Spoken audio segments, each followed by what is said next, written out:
Matrix दी गई है आपको, ये मैट्रिक्स दी गई है, बी बराबर मैट्रिक्स ये दी गई है तथा 2a + 3x बराबर 5 भी दिया गया है। तो आपको आव्यूह x ज्ञात करना है। a और b दिया गया है, x आव्यूह ज्ञात करना है। तो हमें क्या करना होगा, सबसे पहले जो नहीं दिया गया है उसको एक तरफ कर लीजिए, जो दिया गया है उसको एक तरफ कर लीजिए। मतलब x को आप एक तरफ कर लीजिए और a और b को एक तरफ कर लीजिए। तो सबसे पहले दिया क्या गया हम ये लिख लेते हैं। दिया है 2a + 3x बराबर 5b। अब इसमें सबसे पहले एक तरफ करने के लिए दोनों तरफ हमें माइनस करना होगा 2a। तो क्या हो जाएगा 2a + 3x - 2a = 5b - 2a। और ये -2a इधर आ जाएगा। तो 2a - 2a + 3x बराबर 5b - 2a। ये जो है आव्यूह योग क्रम विन्मीय है।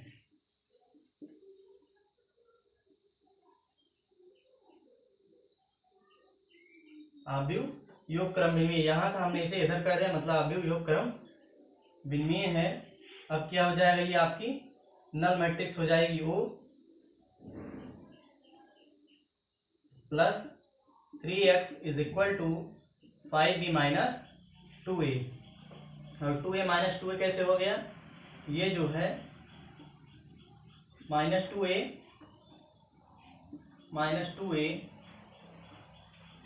2a का योग प्रतिलोम है। 2a का प्रतिलोम है। तो आपका जो हो गया मैट्रिक्स हो गई नल।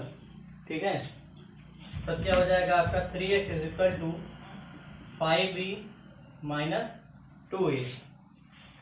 तो हम इसकी वैल्यू रख देंगे, वैल्यू हम रखते चले जाएंगे। देखिए बराबर 5b = क्या दिया गया है मैट्रिक्स 2 - 2 4 2 - 5 1 -2।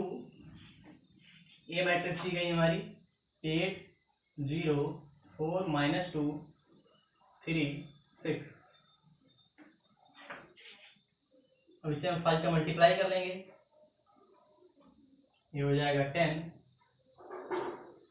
-10 20 10 -25 5 -16 0 8 -4 6 12।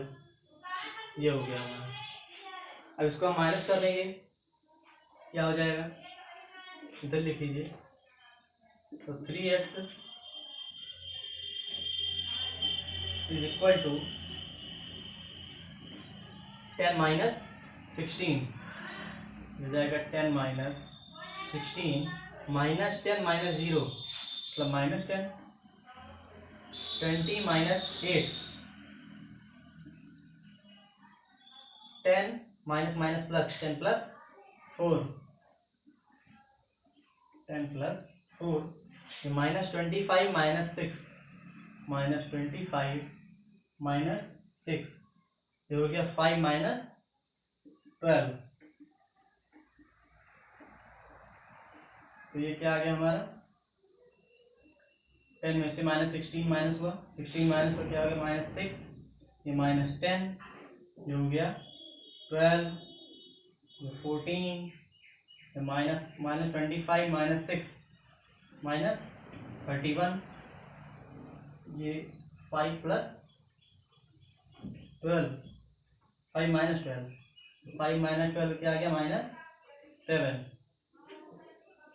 ये मैट्रिक्स आ गई हमारी। इसके बाद 3 से डिवाइड कर देंगे, 3 से डिवाइड कर देंगे तो क्या हो जाएगा 1/3 -6 -10 12 -31 14 -7। ये क्या आ जाएगी मैट्रिक्स हमारी 3 से, ये कैंसिल हो गया -2, ये -10/3, ये आ गया 4, ये 14/3, ये आ गया -31/3 -7/3। तो एक्स की वैल्यू हमारी, ये एक्स की वैल्यू आ गई, यही हमारा आंसर होगा।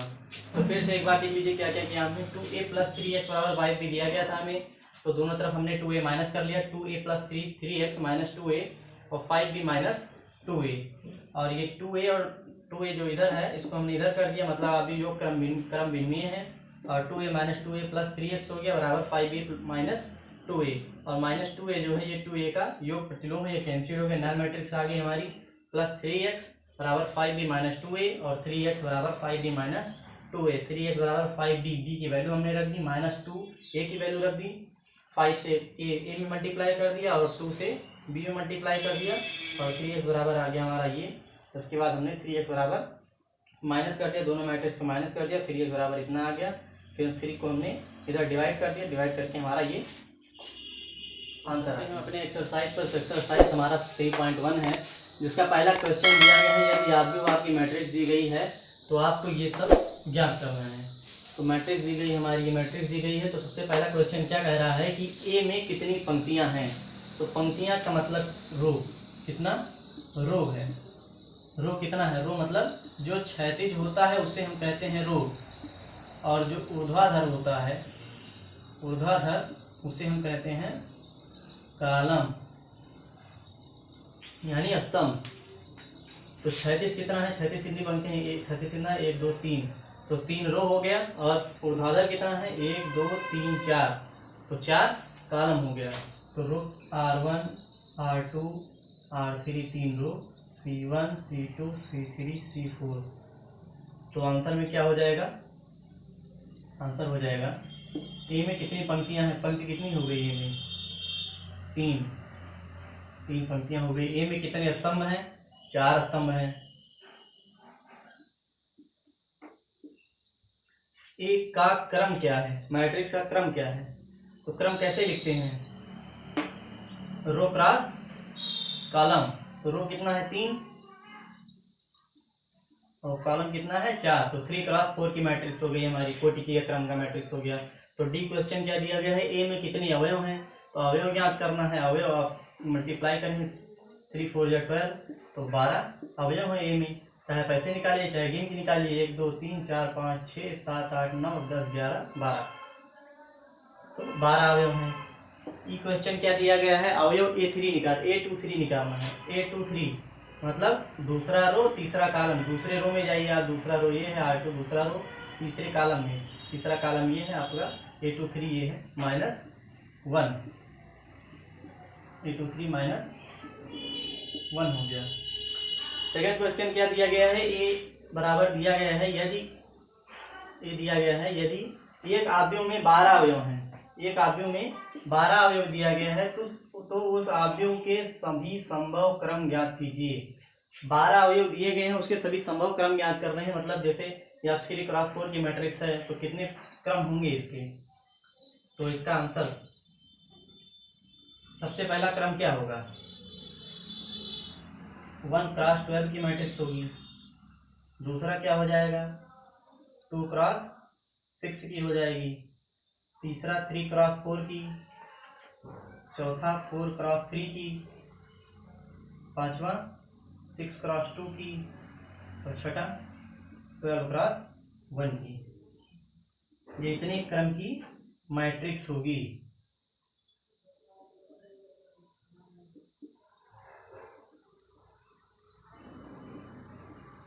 इतने क्रम का ये आव्यूह होगा, 1 2 3 4 5 6 प्रकार के क्रम का आव्यूह होगा ये। तो बी क्वेश्चन क्या दिया गया है, यदि एक आव्यूह में 5 अवयव दिए गए हैं तो उस आव्यूह के सभी संभव क्रम याद करने हैं। इसमें 12 अवयव दिए गए, इसमें 5 अवयव दिए गए हैं, तो इसके क्रम क्या होंगे। इसका क्रम हो जाएगा 1 क्रॉस 5 और 5 क्रॉस 1। इसके केवल 2 ही संभव क्रम होंगे।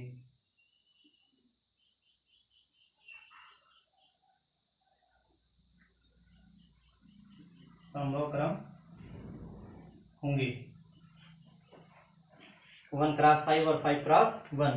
तीसरा क्वेश्चन क्या दिया गया है हमारा, एक ऐसा पंक्ति सदिश लिखिए जो स्तंभ सदिश भी हो। तो पंक्ति सदिश क्या होता है, पंक्ति सदिश जिसमें केवल एक ही पंक्ति हो उसे पंक्ति सदिश कहते हैं। और रो सदिश, स्तंभ सदिश क्या होता है, जिसमें केवल एक स्तंभ हो। तो क्या होता है, पंक्ति सदिश पहले लिख लेते हैं हम। पंक्ति सदिश किसे कहते हैं, पंक्ति सदिश ऐसा अवयव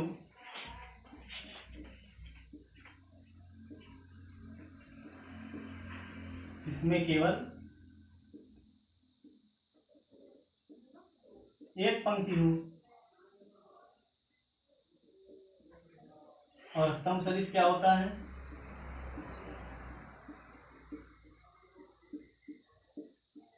ऐसा अवयव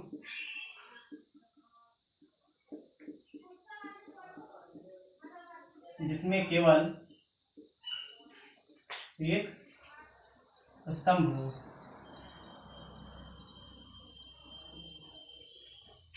तो आंसर क्या हो जाएगा हमारा, जैसे कोई एक हम ले लेंगे, एक अवयव का एक अवयव की मैट्रिक्स ले लेंगे।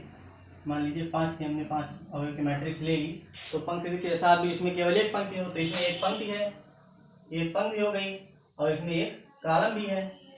तो ये हमारा आंसर हो जाएगा। एक ऐसी पंक्ति सदिश है जो कि स्तंभ सदिश भी है, ये रो सदिश भी है और स्तंभ सदिश भी है। तो बी नंबर क्वेश्चन क्या दिया गया, एक ऐसा विकर्ण अवयव लिखिए जो अदिश अवयव भी हो। तो विकर्ण अवयव किसे कहते हैं, विकर्ण अवयव,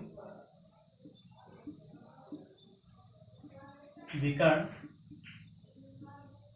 अवयव किसे कहते हैं, ऐसा अवयव जिसमें विकर्ण के अवयवों को छोड़ करके, विकर्ण के अवयवों को छोड़कर शेष सभी अवयव शून्य हो, शेष सभी अवयव शून्य हो, उसे विकर्ण अवयव कहते हैं। और अदिश अवयव किसे कहते हैं, अदिश अवयव ऐसा अवयव होता है जिसमें विकर्ण के सभी अवयव समान हो तथा शेष सभी अवयव शून्य हो। ऐसा अवयव जिसमें विकर्ण के सभी अवयव समान तथा शेष सभी अवयव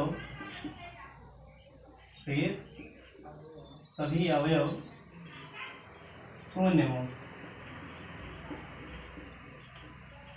क्वेश्चन क्या कह रहा है, एक वैसा ऐसा विकर्ण अवयव लिखिए जो अदिश अवयव नहीं है। तो विकर्ण अवयव मतलब क्या है, ऐसा अवयव लिखना है आपको जिसका शेष सभी अवयव शून्य विकर्ण के अवयव को छोड़ करके शेष सभी अवयव शून्य ना हो। तो कोई भी ऐसी मैट्रिक्स ले लीजिए आप, मान लीजिए -2 5 1 5 1, और बाकी सभी अवयव इसके शून्य हो। और अदिश अवयव क्या होता है, ऐसा अवयव जिसमें विकर्ण के सभी अवयव समान, इसमें विकर्ण के सभी अवयव समान नहीं है, तो इसलिए ये अदिश अवयव नहीं है। तो हमारा ये आंसर हो जाएगा, एक ऐसा विकर्ण अवयव है जो कि अदिश अवयव नहीं है। तो ये हमारा आंसर हो जाएगा।